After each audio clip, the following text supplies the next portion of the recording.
नमस्कार, मी विशाल परदेशी. या बुलेटिनमध्ये आपलं सगळ्यांचं स्वागत. जाणून घेणार आहोत आता या क्षणापर्यंतच्या जगाच्या पाठीवर घडलेल्या सगळ्या घडामोडी. सुरुवात करूयात.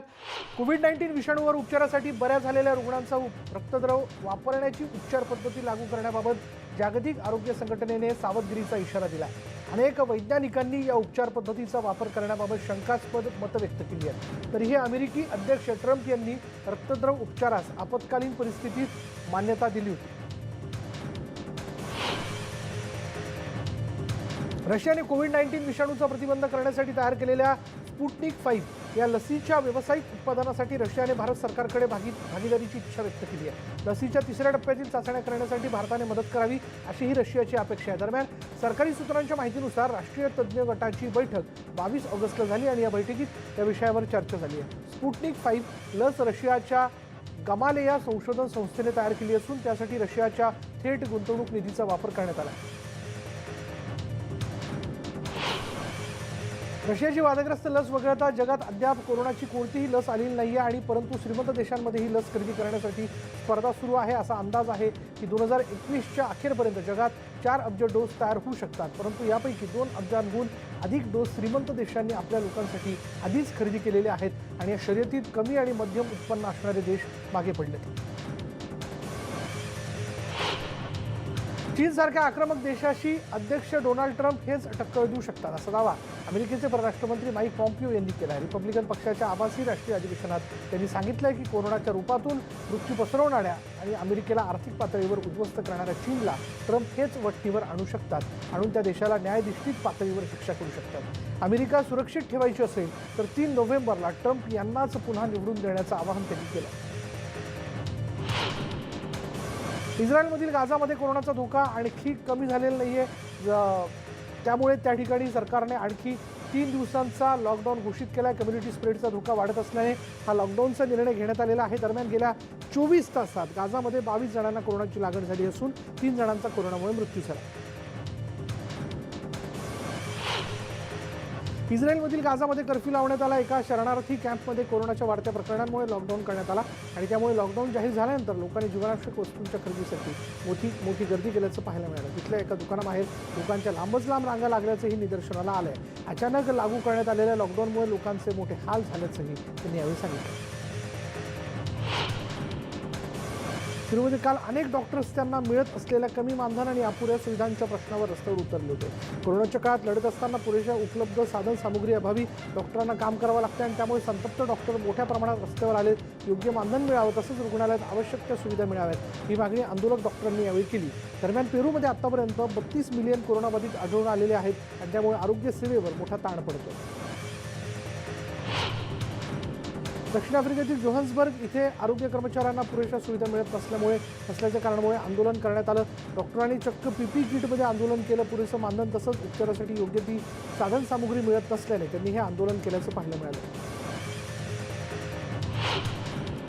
फ्रान्सच्या प्रशासनानं सर्व नागरिकांना मास्क वापरणं बंधनकारक असल्याचं सांगितलंय. तर ज्यांना मास्क विकत घेणं शक्य नाही त्यांना सरकारतर्फे मोफत मास्क दिले जाणार आहेत. तर दुसरीकडे फ्रान्समध्येही हळूहळू अनलॉकची प्रक्रिया सुरू करण्यात आली आहे. तिथल्या ऑफिसेस आणि शाळा लवकरच सुरू करण्यात येणार आहेत. इटलीमध्ये लवकरच शाळा सुरू करण्याबाबत प्रशासनाचा विचार सुरू आहे. मात्र गेल्या कित्येक दिवसांपासून यावर शिक्कामोर्तब होत नाही. इटलीमधील कोरोनाचा प्रादुर्भाव लक्षात घेऊन अजूनही शाळा सुरू करण्याबाबत संभ्रम कायम आहे. तर विद्यार्थ्यांच्या स्वॅब टेस्ट घेण्याबाबत ही चर्चा सुरू आहे. जर्मनीच्या आरोग्यमंत्र्यांनी परदेशातून देशामध्ये येणाऱ्या नागरिकांची कोरोना टेस्ट करण्याबाबत आता नवीन निर्देश काढलेले आहेत. जे नागरिक कोरोनाचा अधिक फैलाव असणाऱ्या देशांमधून जर्मनीमध्ये परतणार आहेत त्यांच्या टेस्ट झाल्याशिवाय त्यांना घरी सोडण्यात येणार नाही आहे. तर एअरपोर्ट आणि रेल्वे स्टेशन्स आणि रोड स्टॉप्सवर असणाऱ्या केंद्रांमध्ये या टेस्ट केल्या जातील.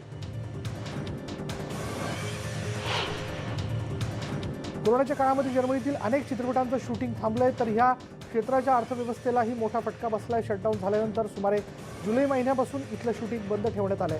तर थिएटरमध्ये आणि मैदानांच्या ठिकाणी योग्य सोशल डिस्टन्सिंग पाळून चित्रपटगृह सुरू करण्यात यावी अशी मागणी केली जाते. संपूर्ण जगभरामध्ये कोरोनाचं सावट असताना देखील केनियामध्ये नको त्या परंपरा जपण्याबाबत अजूनही उत्साह दिसून येतोय. तर या परंपरांमध्ये मुलांना शारीरिक इजा होत असताना देखील इथल्या प्रशासनानं यावर निर्बंध घातलेले दिसून येत नाहीये. उलटपक्षी जरी कोरोनाचं सावट असलं तरीही आम्हाला आमच्या परंपरा जपाव्याच लागतील असं उलट मत इथल्या सरकारनं दिलं.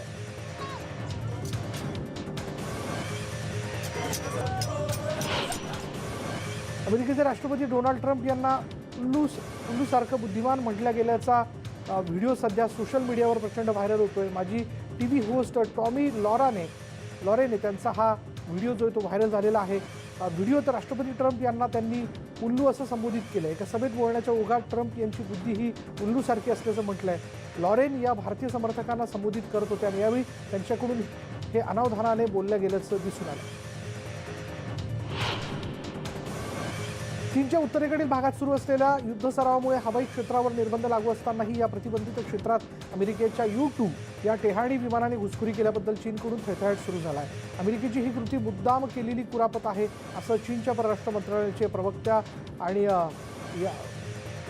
वुकियान यांच्या हवाल्याने प्रसिद्धीस दिलेल्या निवेदनात म्हटलेलं आहे। अमेरिकेच्या या कृत्याचा चीन निषेध करत असून अमेरिकेने अशा प्रकारची घुसखोरी करणं तातडीने थांबवावं असंही या निवेदनात वुकियान यांनी म्हटलंय।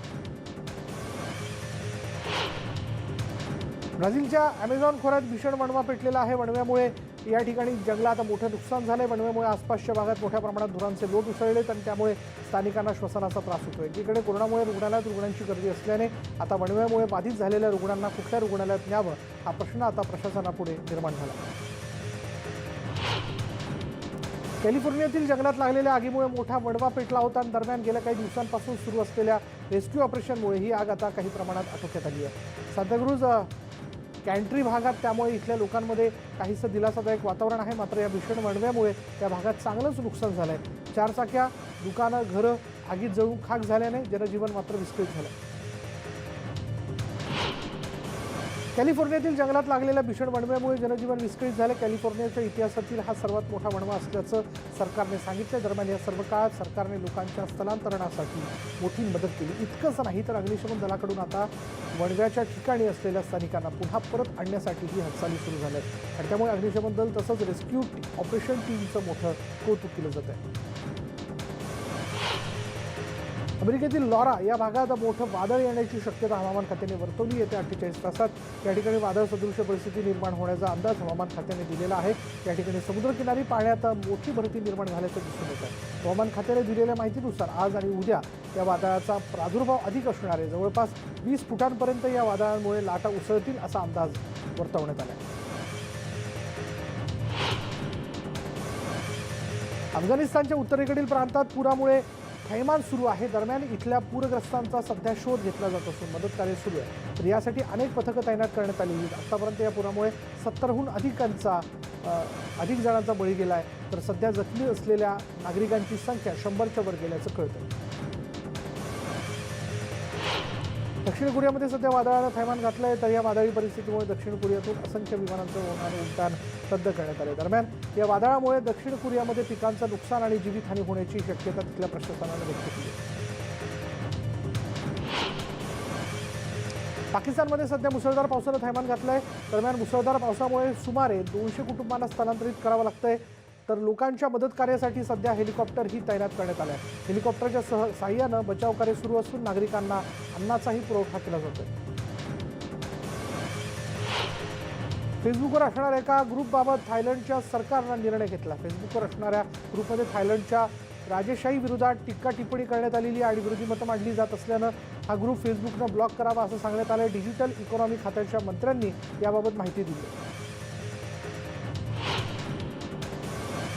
यूकेमध्ये होणाऱ्या रेशियल इनजस्टिस कार्निवलमध्ये अनेक जण सहभागी होणार आहेत। हा कार्निवल म्हणजे निषेध आहे असं इथल्या सहभागी व्यक्तींनी सांगितले। तर वर्णभेदाविरोधात आपली मतं आणि कला सादर करण्यासाठी याचं आयोजन केलं जाणार आहे। काही महिन्यापूर्वी घडलेल्या जॉर्ज फ्लॉइडच्या मृत्यूनंतर या कार्निवलला अधिक महत्त्व प्राप्त झालं। 2019 मध्ये मशिदींवर झालेल्या हल्ल्यामध्ये 51 जण मारले गेले होते। परंतु दरम्यान या प्रकरणी न्यूझीलंडमध्ये सुनावणी सुरू असताना त्या हल्ल्यात मृत पावलेल्या व्यक्तींचे नातेवाईकही उपस्थित होते। यावेळी नातेवाईकांनी दोषींना कठोरात कठोर शिक्षा देण्याची मागणी केली आहे। चीनचे परराष्ट्र मंत्री सध्या इटलीच्या दौऱ्यावरती होते आणि यावेळी त्यांनी चीनला नवीन शीतयुद्धात रस नाही असं स्पष्ट केलेलं आहे। तर यावेळी त्यांनी जपानच्या धोरणावरही टीका केली। सोबतच चीनला कोणताही स्वार्थ नाही, चीन कोणत्याही शीतयुद्धाच्या घटनेची पुनरावृत्ती करू इच्छित नाही असे ते म्हणाले। एका अल्पवयीन मुलीवर बलात्कार केल्याप्रकरणी रोमन पोलान्स्की यांचं अकादमी पुरस्कार संस्थेतील सदस्यत्व रद्द करण्यात आलंय. मात्र ते पूर्ववत करावं अशी विनंती रोमन यांनी कोर्टाला केली. 1 वर्षापूर्वी अकादमीनं रोमन यांना संस्थेच्या पदावरून हद्दपार केलं होतं. अनेक दशकांच्या प्रयत्नांनंतर आफ्रिकन खंड पोलिओ व्हायरसपासून मुक्त झाल्याची घोषणा जागतिक आरोग्य संघटनेच्या अधिकाऱ्यांनी केलेली आहे. गेल्या 4 वर्षांपासून आफ्रिकन खंडात एकही पोलिओ व्हायरसचा संक्रमित आढळून न आल्याची माहिती पोलिओ निर्मूलनासाठी असलेल्या आफ्रिकन प्रादेशिक प्रमाणन आयोगाने दिली आहे. एकेकाळी आफ्रिकेत एका वर्षात 75,000 मुलांना पोलिओमुळे पॅरालिसिस होत होता. मात्र पाकिस्तान आणि अफगाणिस्तानमध्ये अद्याप पोलिओचा धोका कायम आहे. 2020च्या अध्यक्षपदाच्या निवडणुकीसाठी निवेदन करण्याकरता रिपब्लिकन नॅशनल कन्व्हेन्शनचं आयोजन करण्यात आलं होतं आणि यावेळी ट्रम्प यांची कुटुंब आणि सर्व मित्रपक्ष उपस्थित होते. यावेळी डोनाल्ड ट्रम्प यांचा मुलगा एरिक ट्रम्प याने देखील डोनाल्ड ट्रम्प यांना मतदान करण्याचं आवाहन केलं. निवडणुकांना अवघे काही दिवस उरलेले असल्याने डोनाल्ड ट्रम्प प्रचाराची दिशा बदलण्याची शक्यता आहे. कोरोना व्हायरसला सुरुवात झाल्यानंतर पहिल्यांदा अमेरिकेची फर्स्ट लेडी मेलानिया ट्रम्प यांनी रिपब्लिकन नॅशनल कन्व्हेन्शनमध्ये भाषण केलं आणि यावेळी त्यांनी डोनाल्ड ट्रम्प हे अमेरिकेचं सर्वोत्तम भवितव्य असल्याचं म्हटलंय. कोरोनाच्या काळात आलेल्या आर्थिक मंदीमुळे ट्रम्प निवडणुकीत हरण्याची शक्यता आहे. अनेक माध्यमांच्या अहवालामध्ये ट्रम्प यांच्या विरोधात निवडणूक लढवणारे जो बिडेन यांना या निवडणुकीत फायदा होण्याची शक्यता आहे. डोनाल्ड ट्रम्प यांची कन्या टिफनी ट्रम्प यांनी रिपब्लिकन नॅशनल कन्व्हेन्शनमध्ये तिचे वडील डोनाल्ड ट्रम्प यांना निवडणुकीत भरघोस मतं मिळावी यासाठी सर्वांना निवेदन दिलं आणि या कोरोनाच्या काळात नुकतंच पदवीधर होऊन नोकऱ्या शोधणाऱ्या तरुणांची स्थिती मी समजू शकते. मी त्यांना आश्वासन देते की माझ्या वडिलांनी अर्थव्यवस्थेत भरभराट केली आणि ते पुन्हा करतील असंही टिफनी यांनी म्हटलं.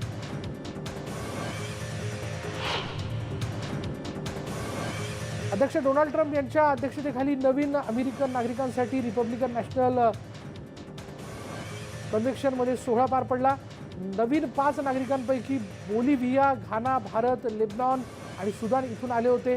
ट्रम्प आणि त्यांची पुन्हा निवडणूक मोहीम अमेरिकन लोकांसमोर राष्ट्रपतींची एक चांगली प्रतिमा सादर करण्याचे मार्ग शोधत असताना अलीकडच्या काळात या कार्यक्रमाचं आयोजन करण्यात आलं होतं. अमेरिकेतील रिपब्लिकन नॅशनल कन्व्हेन्शनच्या दुसऱ्या दिवसाची सुरुवात राष्ट्रपती डोनाल्ड ट्रम्प यांच्या धोरणांबाबतची माहिती देऊन करण्यात आली. त्यावेळी डोनाल्ड ट्रम्प यांनी सकारात्मक गोष्टी लोकांपर्यंत पोहोचवण्यावर अधिकचा भर दिला. अधिवेशनाच्या पहिल्या अर्ध्या तासामध्ये अधिवेशनात एक व्हिडिओ प्रसारित करण्यात आला होता ज्यामधून ट्रम्प आणि जॉन पोंडरची क्षमाही मागितली होती.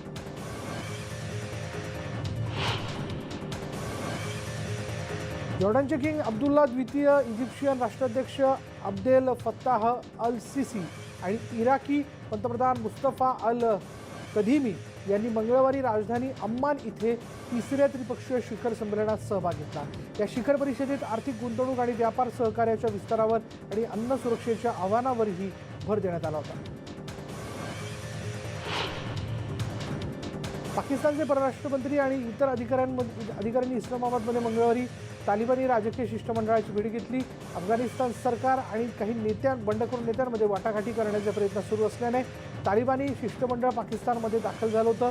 फेब्रुवारी महिन्यात झालेल्या US तालिबान शांतता कराराच्या अंतर्गत झालेल्या वाटाघाटीला विलंब झाल्याने वॉशिंग्टनने नाराजी व्यक्त केली होती आणि या मुद्द्यावरूनच पाकिस्तानचे परराष्ट्र मंत्री शाह महमूद कुरेशी यांनी तालिबानी शिष्टमंडळाची भेट घेतली. अमेरिकेच्या नौदलाने रविवारी पॅसिफिक महासागरातील हवाईजवळ प्रशिक्षण अभ्यासादरम्यान एक क्षेपणास्त्र प्रक्षेपित केलं. USS चुंग हू या जहाजातून हे क्षेपणास्त्र प्रक्षेपित करण्यात आलं. मंगळवारी ग्रीसचं नौदल आणि हवाई दलाने पूर्व भूमध्य सागरात युद्ध सराव केला. ग्रीसचा तुर्कस्तानशी वाद सुरू असताना ग्रीसच्या सैन्यानं हा युद्ध सराव केल्यामुळे 2 देशांमध्ये तणाव निर्माण झाला. पण ग्रीसनं हा केवळ एक सैन्य प्रशिक्षणाचा भाग असल्याचं सांगितलंय. ग्रीस आणि अमेरिकेनं याच परिसरात संयुक्तपणे युद्ध सराव केला होता आणि त्यानंतर ग्रीसनं हे सैन्य प्रशिक्षण सुरू केलं.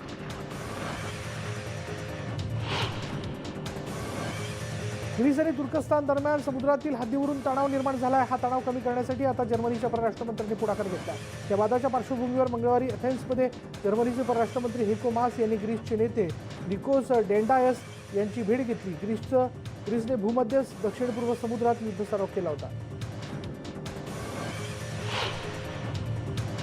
फुटबॉलमधील सर्वोच्च प्रतिष्ठेचा बलॉन डिऑर पुरस्कार हा तब्बल 6 वेळा पटकावणाऱ्या लिओनेल मेसी याने आपण बार्सिलोनाला सोडचिठ्ठी देणार असल्याचं जाहीर केलं आहे आणि त्यामुळे तमाम फुटबॉलप्रेमींना आश्चर्याचा धक्का बसला. आता अर्जेंटिनाच्या या नामांकित खेळाडूला करारबद्ध करण्यासाठी युरोपातील अव्वल क्लबमध्ये चुरस चांगलीच रंगली आहे. मेसीचे बार्सिलोनामधील सर्व पर्वजेते आता संपुष्टात येणार आहेत. करारामधील एका कलमाचा आधार घेत मेसीने अचानक करार रद्द करण्याचं ठरवलं.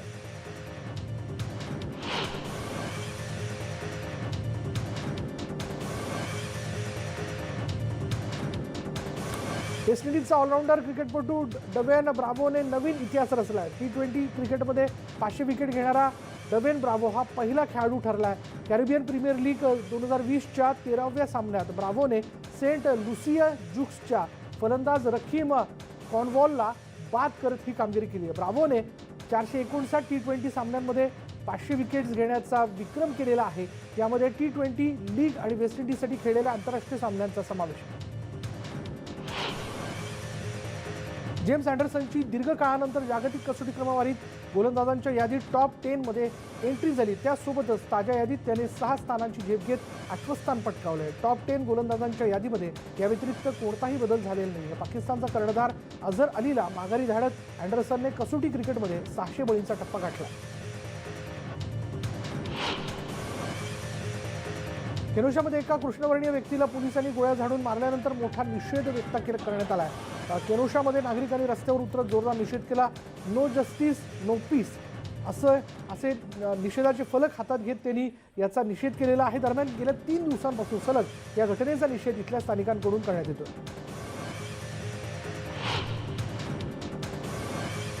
केनोशामध्ये झालेल्या हिंसक आंदोलनात अनेक ठिकाणी मोठं नुकसान झालंय तर अनेक जण जखमी झालेत. आंदोलनादरम्यान आंदोलकांनी काचेच्या बॉटल्स फेकल्या तसंच फटाके देखील फोडले.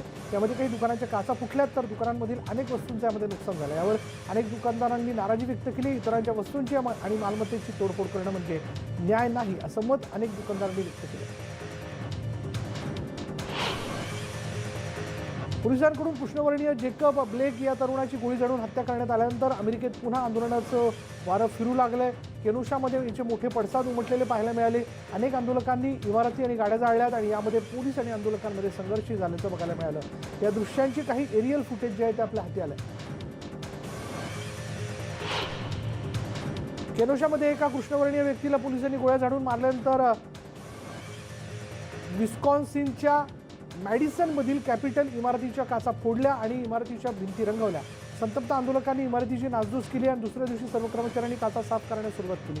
29 वर्षीय जेकब ब्लेकवर पोलिसांनी गोळी झाडल्याचा व्हिडिओ व्हायरल झाल्यानंतर सर्वत्र हिंसक आंदोलन सुरू झालं. अध्यक्ष लुकाशेंको यांनी बंडखोर शिक्षकांचा राजीनामा देण्याचे आदेश देताच बेलारूसच्या राजधानी मिन्स्कमधील शिक्षकांनी अध्यक्षांविरोधात निदर्शनं केली. लुकाशेंको यांच्या निवेदनामुळे मिन्स्कमधील शेकडो संतप्त शिक्षकांनी शिक्षण मंत्रालयाबाहेर निषेध व्यक्त केला. लुकाशेंको यांनी राजीनामा द्यावा यासाठी विविध क्षेत्रातील कर्मचारी संपावरती गेले. लुकाशेंको यांच्या विरोधात बेलारूसमध्ये मोठ्या प्रमाणात आंदोलन सुरू आहे. बेलारूसची राजधानी मिन्स्कमध्ये विविध ठिकाणी अनेक रॅलीचं आयोजन करण्यात आलेलं होतं आणि आता अनेक ठिकाणी लुकाशेंको यांच्या समर्थनार्थ ही रॅली काढण्यात आली आहे. तर अनेकांनी लुकाशेंको यांच्या राजीनाम्यासाठी आंदोलन केलेलं आहे. मात्र या दोन्ही आंदोलनांमध्ये कोणत्याही प्रकारचा संघर्ष झाल्याचं पाहायला मिळालं नाही. न्यूयॉर्कमधील टपाल कामगार संघटनेच्या कर्मचाऱ्यांनी मंगळवारी मॅनहॅटनच्या टपाल कार्यालयासमोर निषेध आंदोलन केलं आणि या कर्मचाऱ्यांनी टपाल सेवेच्या कॅटबॅकचा कडाडून विरोध केला आहे. एकीकडे पोस्ट सेवेची गरज वाढत असतानाच पोस्टाचा खर्च तसेच सेवेला कात्री लावण्याचा निर्णय पोस्ट मास्टर जनरल लुईस डिजॉय यांनी घेतला आणि त्याविरोधात आता कर्मचाऱ्यांनी दंड थोपटले. दक्षिण आफ्रिकेत कोरोनाच्या संकट काळात कर्मचाऱ्यांची कमतरता आणि संरक्षणात्मक उपकरणाअभावी संतप्त झालेल्या आरोग्य आणि शिक्षण कर्मचाऱ्यांनी राष्ट्रीय आरोग्य प्रयोगशाळेबाहेर आंदोलन केलं. आतापर्यंत 240 आरोग्य कर्मचाऱ्यांचा कोरोनामुळे मृत्यू झाला आहे तर सार्वजनिक क्षेत्रातील 27,000 कर्मचाऱ्यांना कोरोनाची लागण झाली आहे. यावेळी कर्मचाऱ्यांनी नो पीपी नो वर्क अशी घोषणाबाजी केली.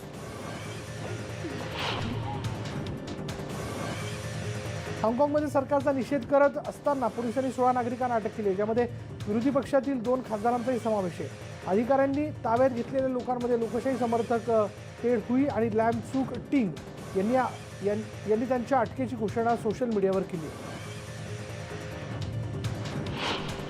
अमेरिकेतील मुलींच्या पॉप ग्रुपमधील आघाडीची सदस्य सारा हार्डिंग हिच्यावर सध्या स्तनांच्या कर्करोगाबाबत उपचार सुरू असल्याची माहिती तिनं दिली आहे.